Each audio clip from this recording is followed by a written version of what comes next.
Le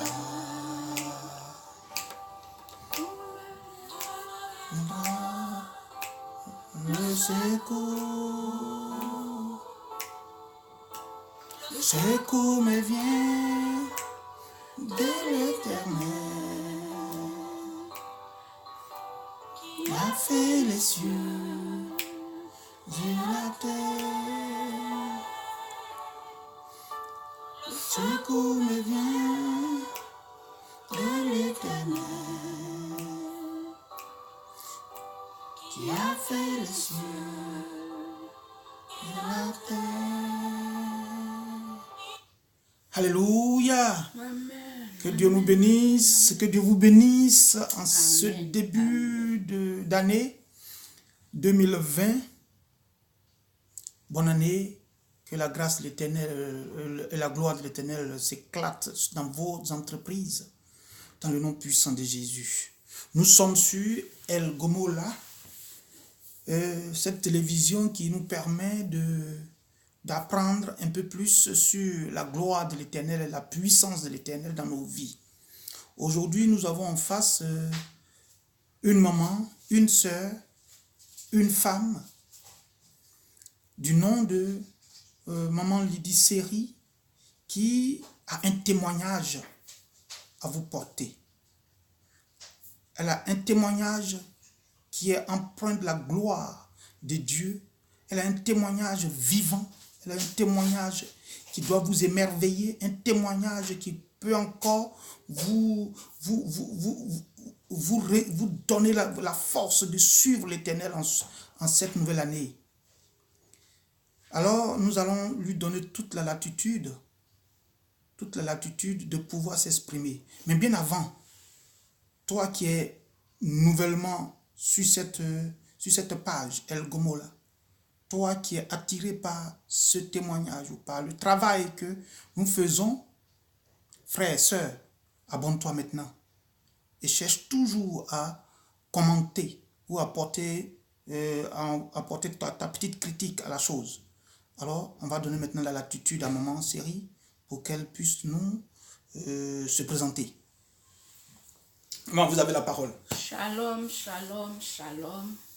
Je suis la sœur Lydie Seri. Que Dieu vous bénisse en cette fin d'année et que la paix et la grâce de Dieu soient avec vous. Je suis aujourd'hui devant vous pour vous rendre mon témoignage, un grand témoignage que Dieu a fait dans ma vie. Un témoignage de résurrection. Je ne peux pas me taire dessus. Pourquoi? Parce que ça peut faire du bien à d'autres personnes qui sont dans le même cas. Donc, voilà un peu. Alléluia. Oui.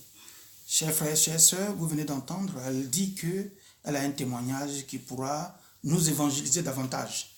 Alors, nous allons lui demander, avant de commencer, comment est venue cette maladie dans laquelle Dieu a fait ce miracle de résurrection. Amen. Un jour, j'étais chez moi et j'ai reçu le coup de fil d'un frère, d'une connaissance qui m'a appelé. Il m'a dit qu'il est venu de l'Afrique et qu'il ne savait pas où rester, où habiter. Bon, moi, connaissant mon cœur, j'aime pas voir les gens souffrir et tout. Et j'ai fait appel à ce frère. J'ai dit, viens, il n'y a pas de souci. C'est vrai que je n'ai pas un grand appartement, mais je ne peux pas te laisser non plus dans la rue, on va se débrouiller. Donc, tu peux venir. Et le frère, il est venu voir. Et quand il est venu voir, on l'a reçu et tout. Bon, on est resté ensemble. Et je lui ai dit, va chercher tes affaires. Et puis, tu viens. Il n'y a pas de souci. Tu es chez toi, tu restes là. Et il est parti. Et quand il est parti la même nuit, j'étais en train de dormir dans mon songe. Ce frère vient avec un coussin pour m'étouffer. Et dès qu'il vient avec le coussin, le poser sur mon nez, j'écris Jésus, il recule. Il est venu comme ça 3 fois. Et la 3e fois, j'ai dit non, Jésus, j'ai crié Jésus et je me suis levée. J'ai dit mais c'est quoi ça encore? J'ai déjà donné ma parole à l'enfant pour que cet enfant-là vienne vivre à la maison et je fais un songe comme ça. Or, c'était Dieu qui était en train de me prévenir de ce qui allait se passer. Mais tout de suite, j'ai accusé c'est le diable. J'ai dit non, c'est le diable. L'enfant, il dit, il ne sait pas où rester, il vient, je lui dis de venir. Et puis la nuit, là, il vient m'étouffer. Et ça, c'est le diable pour ne pas que j'accepte l'enfant à la maison. Donc, je dis à l'enfant, viens, il est venu. Et quand il est venu, il est arrivé chez moi. Tous les jours, moi, je lui ai donné ma chambre. Hein, parce qu'après, au début, il était seul. Mais après, il m'a dit qu'il y avait sa femme, il y avait son bébé et tout ça. Donc, j'ai dit, bon, eux, ils sont un couple avec un enfant qui rentre dans ma chambre. Et moi, je dormais au salon. Mais le matin, il vient, il s'assoit. Il regarde, il met les documentaires des animaux, comment les tigres sautent, comment les lions se battent et tout ça. Et puis, il est assis et il dit, le sorcier ne rate pas sa cible.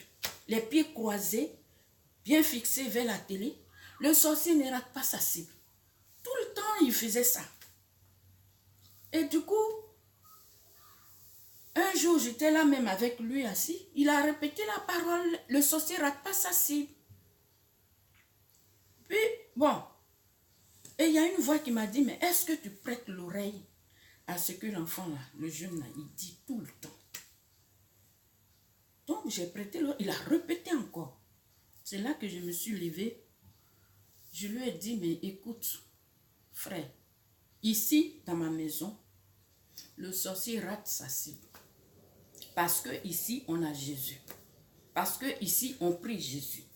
Et ce Jésus-là ne peut pas nous laisser dans la main d'un sorcier. Donc, le sorcier va rater sa cible. Il ratera sa cible. Tous les jours, il va rater sa cible. Mais pas ici. Donc, quand je dis ça, j'ai commencé à ouvrir maintenant les yeux sur cet enfant. Ce jeune. Et à un moment, j'ai commencé à avoir des difficultés. Des fois, je fais des songes. C'est comment on appelle, les corbeaux qui viennent à ma fenêtre. Rien ne marchait plus pour moi. Tout était devenu difficile, même financièrement, je ne comprenais pas. C'est comme si je m'étais plongée dans les ténèbres. Je ne comprenais rien. Et un jour, mais quand même, je persévérais dans la prière avec mes enfants, lui aussi. Et quand je priais, je disais au Seigneur, Seigneur, celui qui est contre nous, celui qui essaie de nous combattre, Psaume 35, qu'il soit confondu et que, en tout cas, son chemin soit ténébreux, lieu glissant. En tout cas, je récitais le Psaume 35. Et même, je disais même qu'il s'enivre de son propre sang et qu'il mange sa propre chair. Quand je disais ça, je ne savais pas que ça ne plaisait pas à ce frère. Un jour, il m'a dit, après prière, il m'a dit, je veux te parler. Il s'est assis, je dis, ben vas-y, parle-moi. Il me dit, toujours quand on prie, tu dis celui qui est contre toi, qui est contre tes enfants, que la terre s'ouvre et qu'il entre comme Dieu a englouti les enfants, les Égyptiens dans la mer Rouge. Toujours, quand tu pries, tu dis ça. J'ai dit, ben, en quoi ça te dérange? Puisque moi, c'est ma prière, je fais ma prière. Ce qui me vient à cœur, c'est ce que j'exprime à Dieu. Donc, je ne sais pas en quoi ça te concerne.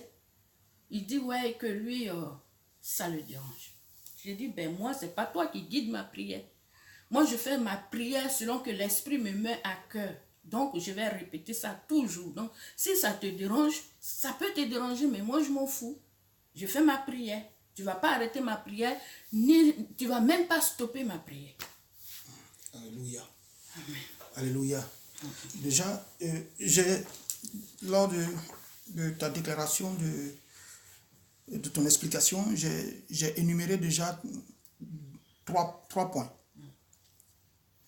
J'aimerais savoir, pendant que nous recevons des personnes, ou pendant que nous vivons un certain nombre de faits, pourrions-nous avoir confiance, pourrions-nous avoir foi dans les songes que nous faisons? Oui, oui, parce que quand tu regardes dans la Bible, Joseph a fait des songes, l'enfant de Jacob. Il a fait des songes. Et ces songes lui a coûté cher par rapport à ses frères qui étaient jaloux de ses songes. Mais après, ça s'est réalisé. Dieu même a dit quoi? Il dit, dans les derniers temps, je répandrai de mon esprit sur toute chair. Les vieillards auront des songes. Tout le monde aura il y aura des songes. Il faut seulement avoir le discernement. Quand tu fais les songes, assieds-toi et puis demande à Dieu. Il faut surtout, moi je crois que on fait beaucoup d'erreurs parce que en tant que chrétien, ça dit on veut nous-mêmes faire.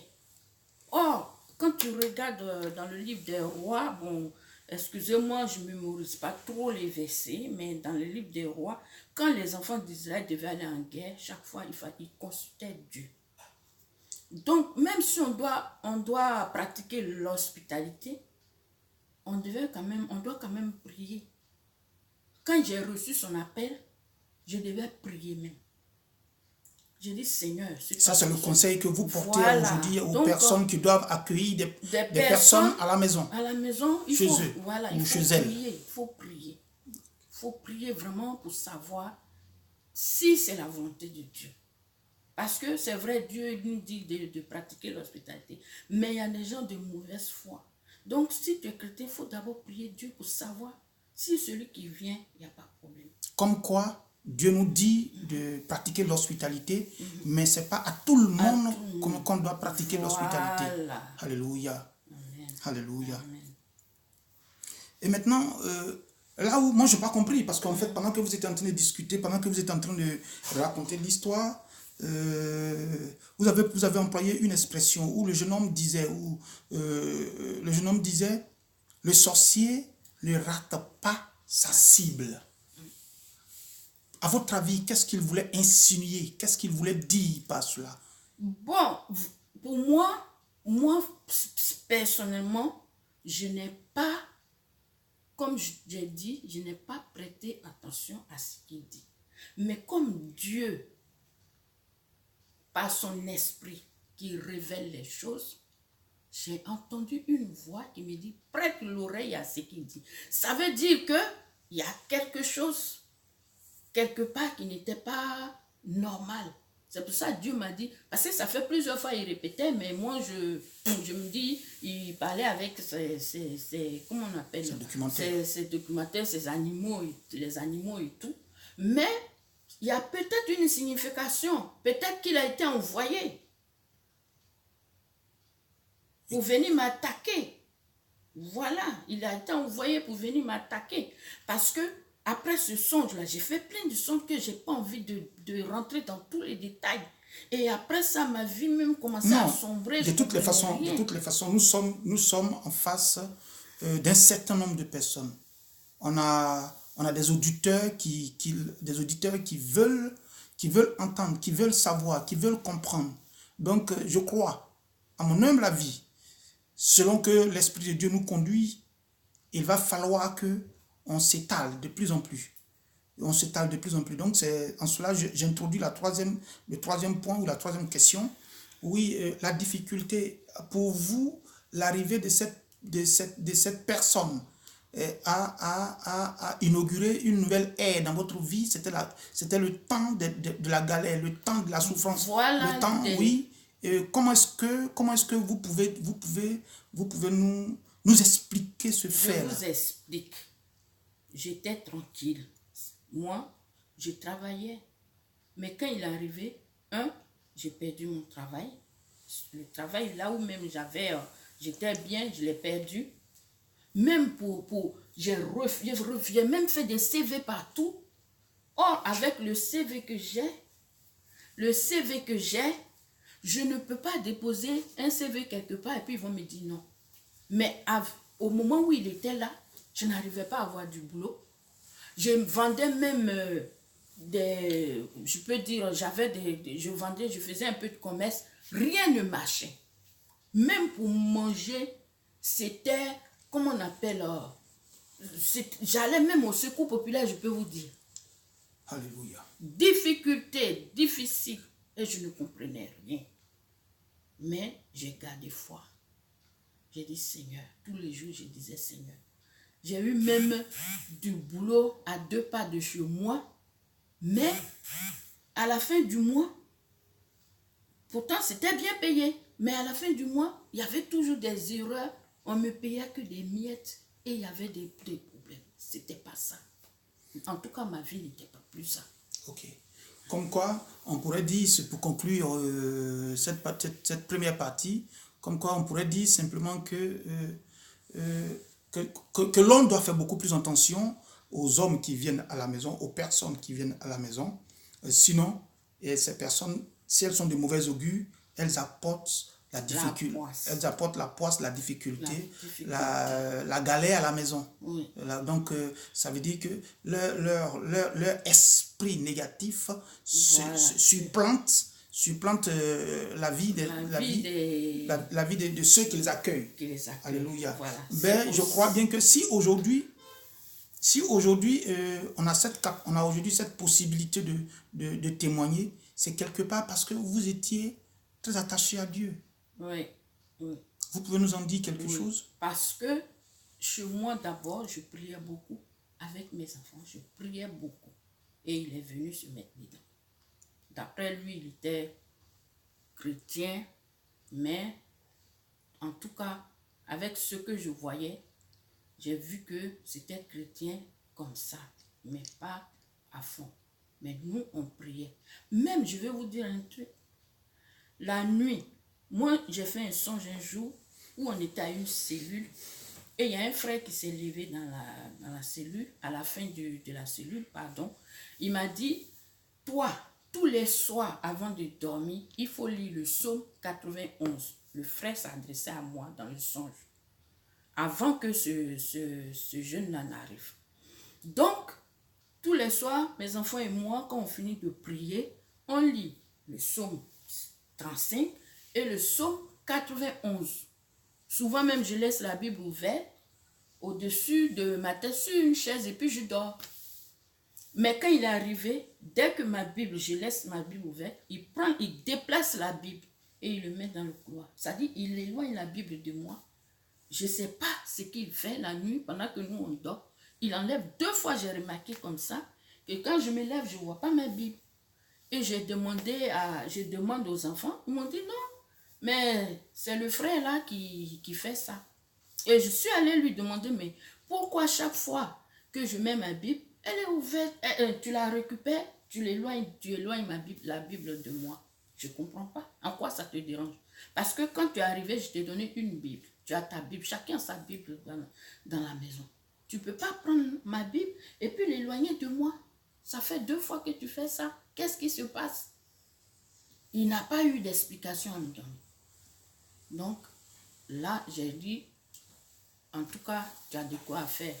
Donc là, à fond dans la prière. Ok. Pour moi, la Bible qu'il déplaçait, certainement que la Bible était pour toi une protection, un paraclet. Oui. Et donc, quel est le conseil que vous pouvez porter maintenant aux chrétiens qui nous suivent? Donc, ce que moi je porte aux chrétiens, c'est que, en tout cas, attachez-vous au Seigneur. Attachez-vous sincèrement. Parce que quand tu es attaché et que tu pries beaucoup, surtout pour prier, il faut prier avec la parole de Dieu. Parce que c'est sa parole qui délivre. C'est sa parole qui protège. Il faut beaucoup prier. Et en priant, il faut beaucoup lire aussi les psaumes. Parce que ça dérange. Avec ce frère-là, j'ai vu que la parole de Dieu dérange vraiment. Les gens parlent, on dit comme ça que la parole de Dieu est une âme forte, puissante. Mais j'ai vu de mes propres yeux que la parole de Dieu est vraiment puissante. Elle dérange. Vous pouvez nous en dire plus sur la parole de Dieu qui devient une âme qui dérange le sorcier. Est-ce que vous pouvez nous donner un petit exemple? Mais l'exemple, c'est ça que je viens de donner. Parce que si quelqu'un qui lit, il ouvre sa Bible, une page de Psaume 35 qui combat les ennemis, le Psaume 91 qui parle de la protection, je mets ça là, au-dessus de ma tête. Toi, tu viens, tu déplaces ça, tu amènes ça loin de moi. Mais qu'est-ce que tu cherches? Qu'est-ce que tu veux? Amen. Amen. Nous allons ainsi passer au deuxième point, au deuxième grand point, qui est de savoir quand est-ce que réellement ce mal, ça veut dire que les actions qu'a dû poser cet enfant se sont répercutées sincèrement sur vous et comment est-ce que vous vous êtes retrouvé à l'hôpital ou malade d'abord? Ok. Ben, comment je me suis retrouvée à l'hôpital? Il y a un autre point que je n'ai pas dit, c'est que une nuit, je peux même dire vers 3 heures, 4 heures le matin, ce frère-là, parce que après, normalement, c'était pas pour les garder longtemps. C'était pour rester un moment, soupirer au moins 2-3 mois. Après, j'allais voir les services sociaux pour trouver une solution pour eux. Tu vois? Et j'ai appelé le 115 pour faire partir sa femme. Sa femme qui ne voulait pas. Elle ne voulait pas du tout. Pourquoi? Parce qu'elle ne voulait pas être séparée de son mari. Donc, moi, je lui ai dit non, quand tu pars, après, dès qu'on te trouve un coin, tu vas rester avec, comment on appelle, tu vas faire appel à ton mari, vous allez partir. Donc, il y avait ce truc-là où le frère même n'était pas content parce que j'ai fait partir sa femme. Après le départ de sa femme, ce que je voulais tout simplement dire, une nuit, il sort vers les 4 heures là, il vient s'asseoir à mes pieds pendant que j'étais couchée. Il me dit, j'ai vu quelque chose dans la chambre. Je dis, mais quoi? Il me dit, j'ai vu quelqu'un dans ta chambre qui était en blanc avec une épée. Et cette personne-là voulait percer mon cœur. J'ai dit, mais il faut que tu es chrétien, va prier. Maintenant, si la personne est en blanc avec une épée, ça veut dire que c'est peut-être l'ange de Dieu ou c'est le Seigneur lui-même qui est venu. Mais pourquoi percer ton cœur? C'est que peut-être tu as un problème dans le cœur. Donc, prie, confesse-toi et puis va te coucher. Mais moi, tu ne restes pas là, vas-y. Le lendemain, j'étais au travail, il dit à mon fils, lui, il veut partir. Il veut rejoindre sa femme, il ne veut plus rester là. Donc, quand je suis arrivée, je lui ai dit, bon, le message ne m'est pas venu, tu veux partir, ben vas-y. Et il est parti. Il me dit, mais si je vais rester où? J'ai dit, ah, mais tu voulais aller rester où? Et puis tu as demandé ton départ. Donc, il faut partir. Et c'est comme ça qu'il est parti. Et après son départ, il est parti un vendredi. Et la semaine qui suivait, le lundi qui suivait, je suis allée dans ma salle de bain. Je voulais me doucher et j'ai senti un truc comme si on m'a... Je ne sais pas comment expliquer la chose. Mais c'est comme quelque chose se rompait dans mon cou quelque part là-bas. Et je suis sortie vite fait de la douche. Je me suis habillée comme ça rapidement, sans tout même. Et puis je suis venue m'asseoir au salon. J'ai dit à mon fils, bon, ouvre toutes les fenêtres. Je me suis assise à même le sol. J'ai dit, ouvre toutes les fenêtres et puis appelle les pompiers parce qu'il y a quelque chose qui ne va pas. Et du coup, j'ai commencé, le temps de... Mon fils a dit, bon, on va prier. On a prié, il me tenait les mains, il a prié. Il m'a dit, bon, attends, j'appelle les pompiers. Bon, vous savez, les pompiers, pour venir, ils mettent du temps. Ils vont poser toutes les questions à distance, tout ça. D'abord, mon fils se répondait et du coup, il a vu que ma langue n'était pas... C'est un AVC en un seul mot, un AVC. Et les pompiers sont arrivés, eux aussi, ils ont vu que c'était pas ça. Rapidement, ils m'ont transféré à l'hôpital Beaujon d'abord. À l'hôpital Beaujon. Et c'est ainsi que vous êtes tombé réellement malade. Voilà. Et à votre arrivée maintenant à l'hôpital? À l'hôpital Beaujon, c'était pas ça parce que eux, ils ne sont pas spécialisés dedans. Dans cette histoire de AVC et tout là, ils ne sont pas spécialisés. Donc, eux, ils m'ont transféré maintenant à la Riboisière, à la gare du Nord, l'hôpital La Riboisière. Amen. Voilà. Et qu'est-ce qu'on peut entendre dans le cas de la Riboisière? À la Riboisière, les gens m'ont dit, d'abord j'avais perdu connaissance et après, je me suis réveillée encore. Et quand je me suis réveillée, j'ai vu que j'étais même presque en bloc opératoire. Amen. Amen. J'aimerais savoir, ce genre de mal, quand ça atteint une personne, et quel est le pourcentage de guérison, en fait, ou de rétablissement? En fait, c'est pour ça que je dis, Dieu m'a ressuscité. Pourquoi? Parce que c'est un mal. Quand ça t'arrive, une rupture d'anévrisme, ça dit, c'est comme un nerf quelque part qui se coupe.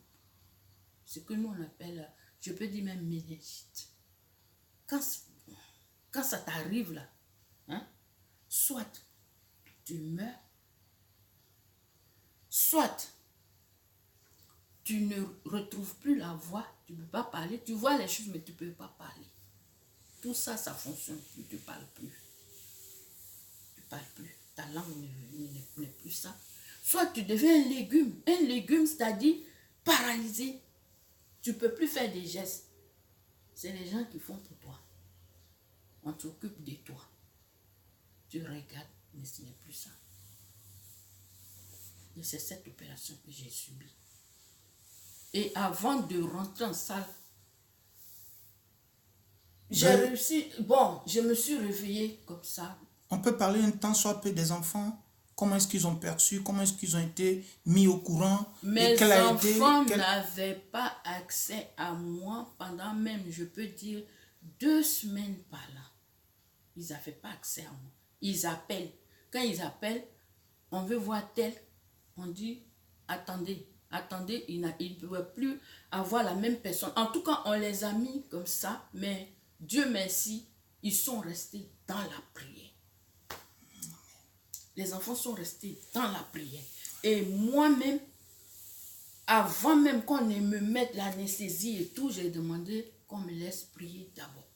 Et j'ai prié, j'ai dit, Seigneur Jésus, tu sais que je suis le père et la mère de mes enfants. Ils sont attachés à moi. Je suis comme l'arbre. Ça dit quand ils tournent jusqu'à... C'est sur moi, ils viennent se poser. Je ne suis rien. Moi-même, je compte sur toi. Eux aussi comptent sur toi. Mais voilà la situation qui est là. Si c'est ta volonté que c'est mon jour aujourd'hui, que ta volonté soit faite. Mais comment ça s'est passé pour que tu puisses faire cette prière? Parce que je ne sais pas. Moi, je n'ai pas encore entendu qu'une personne qui doit se faire opérer, qui doit subir une intervention chirurgicale, oui, on lui donne la latitude de pouvoir invoquer son Dieu. Comment cela s'est passé pour que tu aies cette chose, cette autorisation? J'étais sur un brancard. On m'a fait rentrer en salle d'opération. Ils étaient là tous. Ils étaient en train de préparer l'anesthésie. Je leur ai dit, moi, je veux prier. J'ai dit, moi, je crois en Dieu, donc je veux faire ma prière. Ils m'ont dit, vas-y, fais ta prière. Donc, j'ai fait ma prière que j'ai adressée à Dieu. J'ai dit, je vois ceux-là, je les vois. Ce sont les médecins. Tu as mis en eux l'intelligence.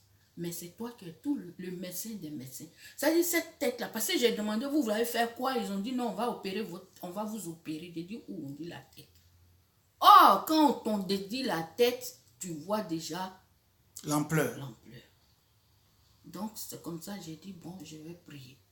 Je me suis remis entre les mains du Seigneur, Jésus-Christ. J'ai dit, Je les vois, ils ont des couteaux, ils ont comment on appelle, des sirènes, ils ont tout ce qu'il faut. Mais c'est toi, sur toi que moi je compte.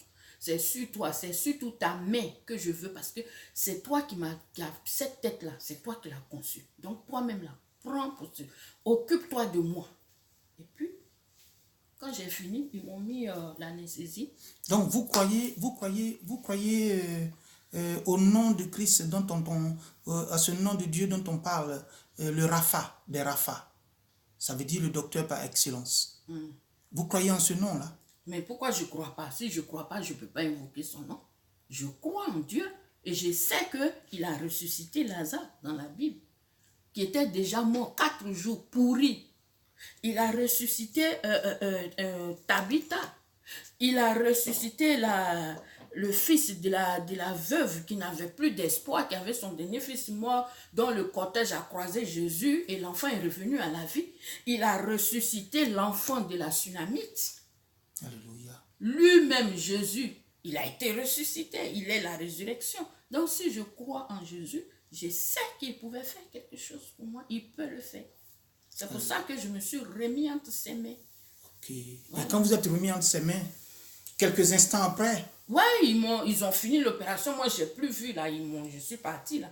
Mais en me réveillant dans mon son, ce même frère... En te réveillant, vous étiez déjà réveillé ou c'est dans le songe pendant que vous étiez couché? Dans mon songe. C'est après on m'a dit que c'était en me réveillant. Mais moi, j'étais dans mon songe. Pour moi, c'est un songe. Ok. Voilà. Et dans mon songe, ce frère-là, pendant que j'étais avec les médecins, parce qu'à ma droite, il y avait 3 en blanc dans mon songe. 3 médecins. Il y avait un qui était au-dessus de ma tête, qui caressait ma tête. Et il y avait 3 qui étaient en tenue verte, pardon. Et puis, bon, il y avait ce même frère-là, qui était arrêté sur un pont. Parce que c'est comme si le lit sur lequel j'étais couché, il y avait un pont au-dessus de mes pieds. Et lui, il était arrêté avec le même short qu'il avait porté pour vouloir m'étouffer là, la première fois. Il avait ce même short avec une éponge jaune. Et il a enlevé l'éponge.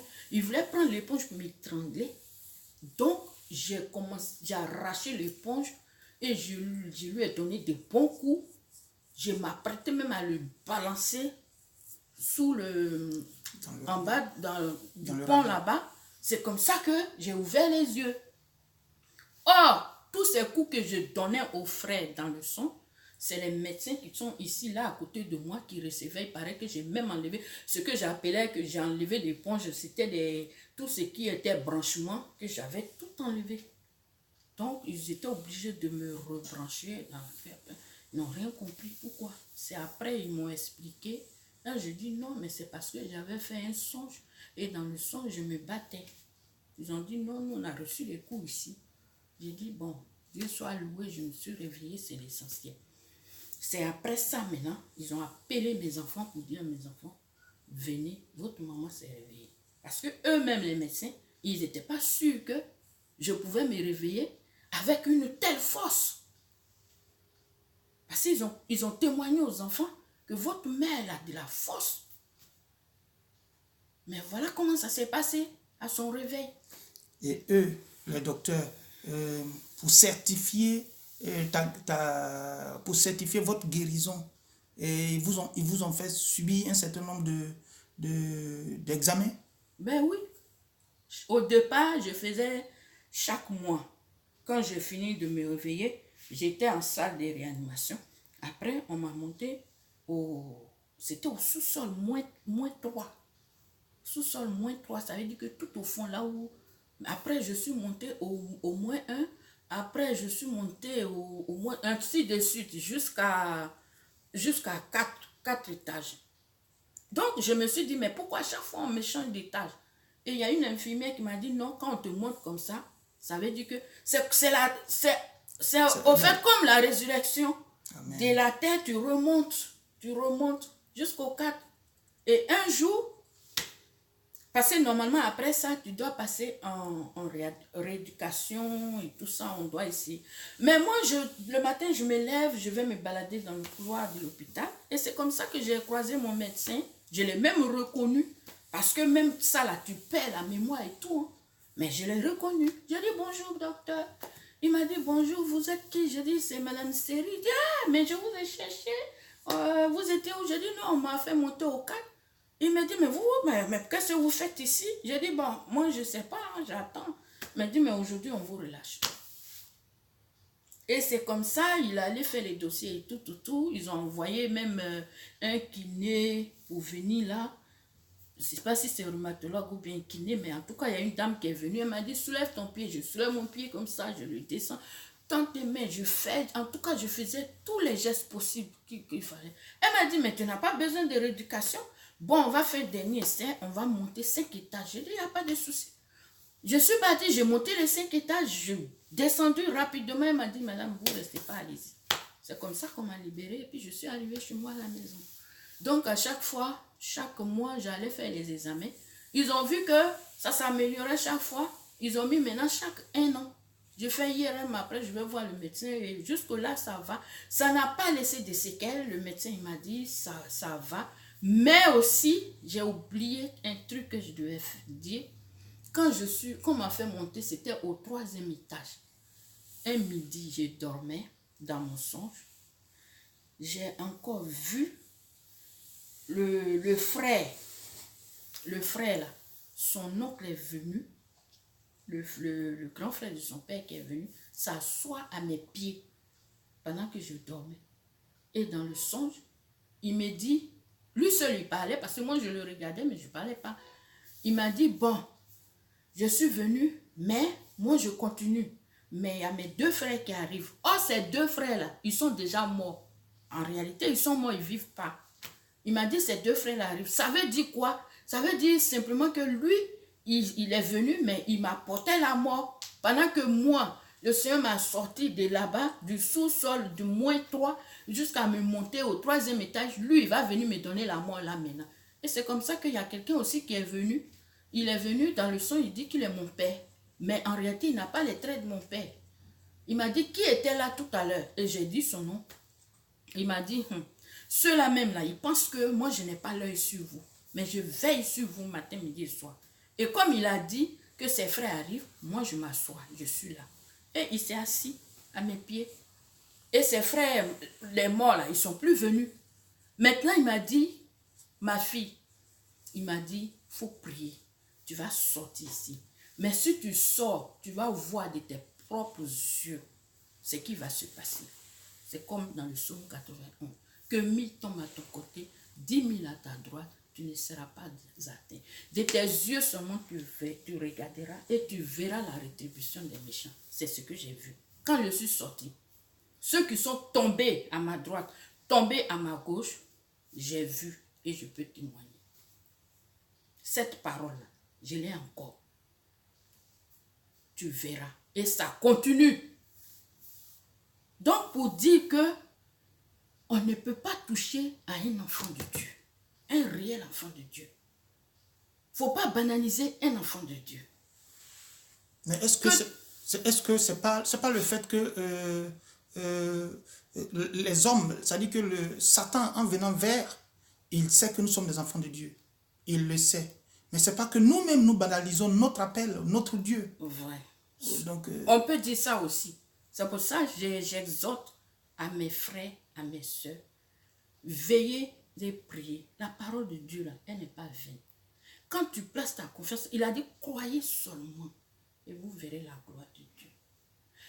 Quand tu crois au Seigneur, là, Jésus-Christ, là, que Dieu nous a envoyé pour nous sauver, pour sauver l'humanité, là, il n'y a pas longtemps.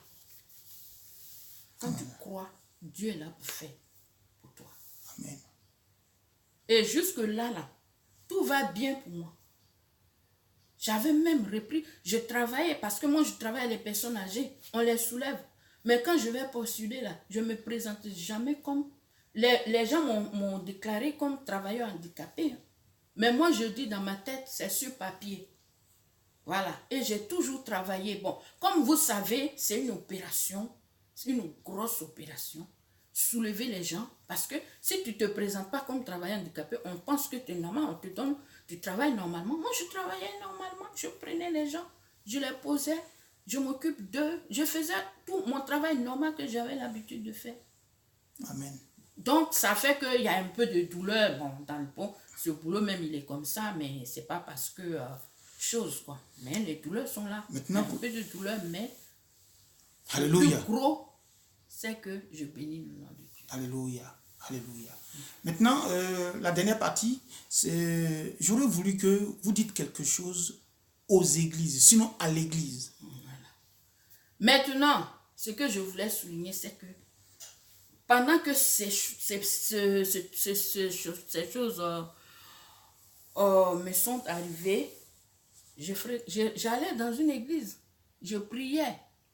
Mais ces frères-là, je les ai appelés pour dire, voilà, je suis dans telle situation. Et personne ne s'est déplacé pour venir me voir, même à l'église. Personne. Personne. Et quand j'ai fini, quand je suis sortie de l'église, pendant que même on me disait reste tranquille à la maison, je me suis déplacée, aller à l'église pour rendre même ce témoignage. C'est là maintenant la femme du berger me dit, tu peux venir chez moi. Je lui ai dit non. Quand j'ai prié pour que Dieu me ramène parmi vous, je n'étais pas venu chez toi. C'est pas toi qui m'as apporté la prière. J'ai parlé à mon Dieu et il m'a sorti de là. Et je suis venu rendre ce témoignage pour que tout le monde sache que Dieu est grand. Mais je ne suis pas venu pour que j'aille chez toi, que tu pries pour moi. Sincèrement, je n'ai pas apprécié ça. Parce qu'aujourd'hui, ce que je reproche à nos soeurs, à nos frères, c'est que quand on quitte le monde et puis on vient dans le Seigneur, c'est trouver une nouvelle famille. Donc, quand il y a les soucis, quand il y a un problème, vous devez courir aller voir votre soeur, être soudé dans la prière. Mais tu appelles, personne ne vient et tu es seul. Parce que d'autres prétendent dire que tu n'es pas, soit, je ne sais pas comment qualifier ça, mais c'est pas bien. Quand on est frère, on est soeur, que quelqu'un vient vers vous là, acceptez la personne. Parce que quand j'étais à l'hôpital, c'est que le monde, ceux du monde que j'ai quitté là, c'est les mêmes là qui venaient là-bas. C'est les mêmes qui venaient me réconforter. C'est les mêmes qui m'apportaient des fruits. C'est les mêmes qui venaient me donner un peu d'argent. Mais les frères même en Christ, ceux que j'appelle ma famille, personne. C'est pour ça aujourd'hui quand vous voyez dans les églises, des frères, des sœurs qui se lèvent pour aller faire des associations, pour aller se mettre encore avec le monde. Parce que le monde est mieux maintenant, si on veut voir. Parce que la méchanceté maintenant, c'est dans l'église. Et la bonté, c'est le contraire. Et c'est pas bien. Quand tu n'es pas régulier dans ta dîme, on ne te considère pas. Hein? Il n'y a plus d'amour. Mais quand tu parles de ça, ils vont te dire non, s'il n'y a pas l'amour, toi qui as l'amour là, pourquoi tu donnes? Mais s'il n'y a pas ouverture pour qu'on vous communique l'amour, je ne peux pas vous communiquer l'amour. Je peux l'avoir et puis je suis assis. Il y en a même qui arrivent à dire notre vision, si tu n'es pas dedans là, il faut partir. Mais vous, c'est quoi votre vision? Votre vision là, c'est quoi? Parce que la seule vision que nous on sait, c'est Jésus-Christ. Et quand on dit, oui, je te reconnais comme mon Seigneur et mon Sauveur personnel, ça veut dire que tu es dans la vision aussi. Tu acceptes Jésus. Donc cette personne-là fait partie de vous. Et quand il y a un problème là, quand il y a quoi que ce soit, c'est à vous de vous réunir pour empêcher cette personne, cette soeur, cette frère de retourner encore là où il est quitté. Quelque part dans la Bible, il est dit, Jésus, il y a ta famille, ton père, ta mère. Il a dit, mais qui est mon père et ma mère? C'est ceux qui font l'œuvre de Dieu, de mon père, qui sont mon père et ma mère, qui sont ma famille. Ça veut dire que cette famille même mondaine là, on a laissé tout. Et puis maintenant, on est attaché à vous. Maintenant, s'il y a les difficultés que vous, nos frères là, on ne vous voit pas. Parce qu'on n'est pas dans votre vision. C'est quoi votre vision? Moi, je ne sais pas. Votre vision là, elle est à part. C'est pas la vision de Dieu qui dit aime ton frère comme toi-même. ton prochain comme toi-même. Allez prier allez-y prier pour les malades, afin que les malades soient guéris. Jésus même dit, je suis venu pour les malades et non pour ceux qui sont en bonne santé. Ceux qui sont en bonne santé n'ont pas besoin de médecins. Ceux qui sont justes là, ils n'ont pas besoin de je suis venu pour les injustes. Vous dites, si tu ne rentres pas dans votre vision, c'est quoi? Ce n'est pas les bagages intellectuels. Parce que si les bagages intellectuels, là, Paul, là, il avait des bagages intellectuels. Paul, il était beau, grand. Qu'est-ce qu'il n'avait pas? Mais Dieu a utilisé un animal pour se présenter à lui, que c'est Jésus que tu persécutes. On n'a pas besoin de ça aujourd'hui dans l'église. On a besoin de l'amour. Ton frère est malade, va vers lui. Ton frère a ça, va prier pour lui. Ton frère est ici, cours, soutiens-le. Mais aujourd'hui, il n'y a pas ça dans l'église. Il n'y en a pas. Et quand on parle de ça, les gens sont là, ils disent, ouais, celui qui critique l'église, mais la Bible dit de dénoncer les œuvres du diable. Parce que c'est les œuvres du diable. Parce que si tu es un enfant de Dieu, tu as du cœur. Mais si tu es un enfant de Dieu, que tu as la méchanceté, comme le dit dans Jérémie 17, verset 9, le cœur de l'homme est tortueux. Il est méchant. On ne sait même, on n'arrive pas à le connaître.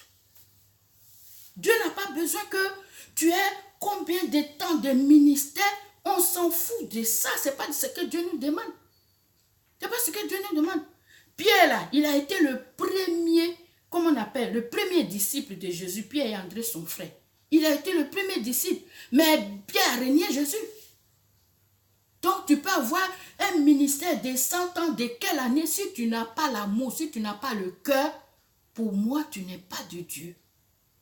Tu n'es pas de Dieu. Ça fait aujourd'hui que votre vision, c'est quoi? Se soumettre à vous. Votre vision, c'est quoi? Rester là, on marche sur vous, tu touches, tu dis un mot, oh, on m'a manqué de respect, oh, on n'est pas ceci, on n'est pas cela.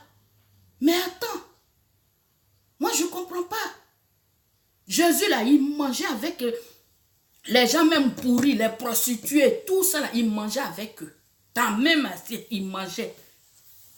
Parce qu'il est venu pour ça. Donc, si toi, tu dis que tu es de Dieu, ça veut dire que les malades, ils sont comment, les tuberculeux, les quoi, ceux-là, c'est toi qui dois les attirer, parce que si tu es le berger, si tu es quoi, mais ne trie pas ceux avec qui tu marches. On s'en fout de ça. Ce qu'on demande aujourd'hui, c'est l'amour. Ton frère est malade, va prier pour lui. Accepte-le. C'est ça, la communion fraternelle. Mais ça fait qu'aujourd'hui, les gens se transforment en papato dans l'église parce qu'ils veulent plaire au berger qui est là que de plaire à Dieu. Mais ce n'est pas à ça que Dieu t'a appelé. Dieu t'a dit, ne cherche pas à plaire aux hommes, cherche à plaire à lui, Dieu. Fais son travail auquel il t'a appelé. La sagesse des hommes, c'est pas ça que Dieu veut. Dieu demande la sagesse d'en haut, la crainte de Dieu. Fais ce qu'il t'a dit. C'est ce que Dieu demande. Donc, voilà un peu ce que je veux faire comprendre. Mes frères, mes soeurs, vous qui avez des problèmes, que ce soit problème financier, que ce soit maladie, l'heure à laquelle on est, n'attendez pas que quelqu'un vienne prier pour vous. Vous-même, là, exprimez votre douleur, votre amertume à Dieu. Si c'est sa volonté, il vous guérit. Si ce n'est pas sa volonté, si c'est le temps, parce qu'on est des passages sur la terre, c'est un temps. Si ce temps-là est arrivé, là, tu pars. Mais si tu pars aussi, là, c'est parce que Dieu l'a voulu.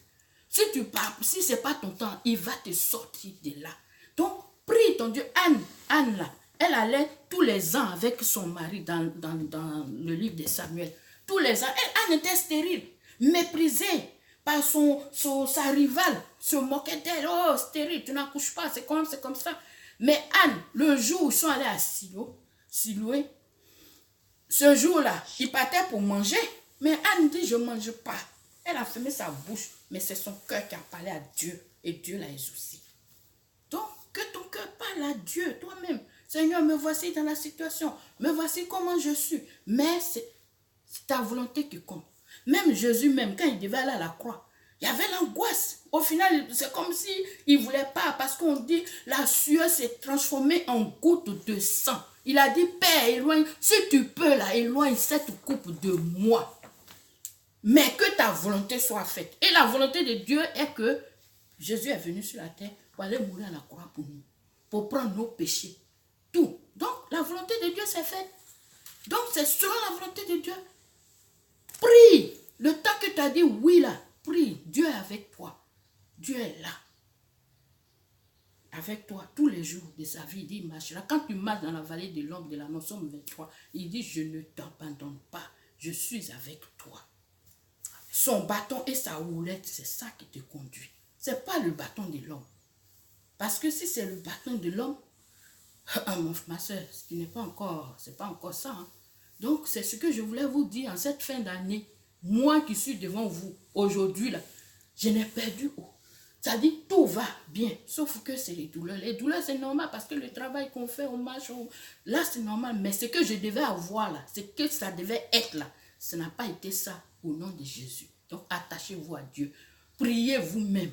Attachez-vous. Ne comptez pas sur... Parce que prier de quelqu'un, c'est pas ça qui va faire quoi. Donc, priez. C'est toi qui sais où tu as mal. C'est toi qui connais ta douleur. Exprime ta douleur au Seigneur. Anna, vous croyez que le prophète ne priait pas pour elle? Dans l'ensemble, on prie. Mais elle a dit un jour, non, aujourd'hui, là, je ne mange pas, je me mets là, je vais prier. À prier, Dieu a exaucé sa prière. Donc, priez vous-même. Priez. Alléluia. Donc, voilà. Voilà. Que le nom de Dieu soit béni. Que le nom de Dieu soit béni. Mais pour terminer, on va lire rapidement, pour étayer ce qu'elle a dit. Prie pour toi-même. On va lire Ésaïe 43, verset 26. Ésaïe 43.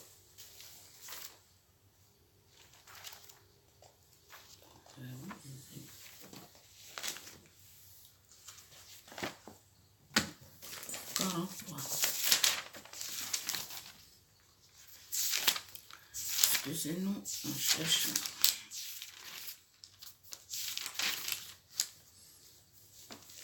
Verset 26. Verset combien? 26. Voilà. Il dit, je lis la parole de Dieu avec respect. Réveille ma mémoire, plaidons ensemble. Parle toi-même pour te justifier. Alléluia. Amen. Dieu te demande de réveiller sa mémoire. Qu'est-ce que tu as fait de bien dans sa maison? Comment tu te comportes dans sa maison? Amen. Il te dit juste, parle toi-même, viens, parle toi-même. Ne laisse pas un homme de Dieu, qui que ce soit, pour venir parler de toi. Amen. Alléluia. Amen. Toi, toi-même, tu as dit que j'ai le mot juste pour m'exprimer vis-à-vis de mon Dieu. Amen. Alors donc, voilà un peu, servantes et serviteurs, voilà l'appel ou encore le témoignage de la mère pour l'ensemble de l'église que nous sommes, pour les fidèles que nous sommes, pour tous ceux qui veulent un jour se connecter à Jésus-Christ. Il est capable. Jésus, il est pas bloqué dans le passé. Il n'est pas bloqué dans le présent. Il est en tout temps, à tout instant et à tout moment. Il est avec nous jusqu'à la fin des temps. Même chez toi à la maison, il est avec toi. Du temps que tu lui as dit oui, là, il est là. Il est là. Donc, il est en action. Pas seulement dans l'église. Il est en action.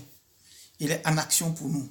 Et donc, Dieu est en train d'agir et Dieu agit à chaque instant. Amen. Alors, tu vas maintenant écouter la maman parce qu'elle va lancer un appel pour ceux-là même qui veulent, pour ceux-là qui écoutent et qui veulent savoir comment est-ce qu'on peut s'abonner. Alors, voilà ce que j'ai à dire. En tout cas, je bénis Dieu pour vous. Ceux qui sont malades, je dis à Dieu de vous guérir. Comme ce qu'il a fait pour moi, qu'il le fasse pour vous. Mais abonnez-vous à El Gomola TV. Vous aurez beaucoup de témoignages. Parce que le Dieu que nous on sait, qui est le Dieu d'Israël, par son fils Jésus-Christ, ce Dieu-là, il a fait beaucoup. Il enseigne par les difficultés, la vie réelle, il enseigne par la nature, par sa parole. J'ai beaucoup de témoignages de ce que beaucoup de témoignages. Donc, abonnez-vous. Parce que là, dans les jours à venir, je vais encore vous rendre un témoignage. Vous exhortez encore. Abonnez-vous. Abonnez-vous. Alléluia. Que Dieu vous bénisse, Amen. serviteurs et servantes. Que Dieu vous bénisse énormément. Amen. Et on va s'attraper une autre fois pour pouvoir continuer les choses, Amen. Les merveilles de l'Éternel pour pouvoir vous les raconter. Amen. Alléluia. Levez les yeux vers l'Éternel. C'est il n'y a que lui ici. Amen. Ni les sommeils.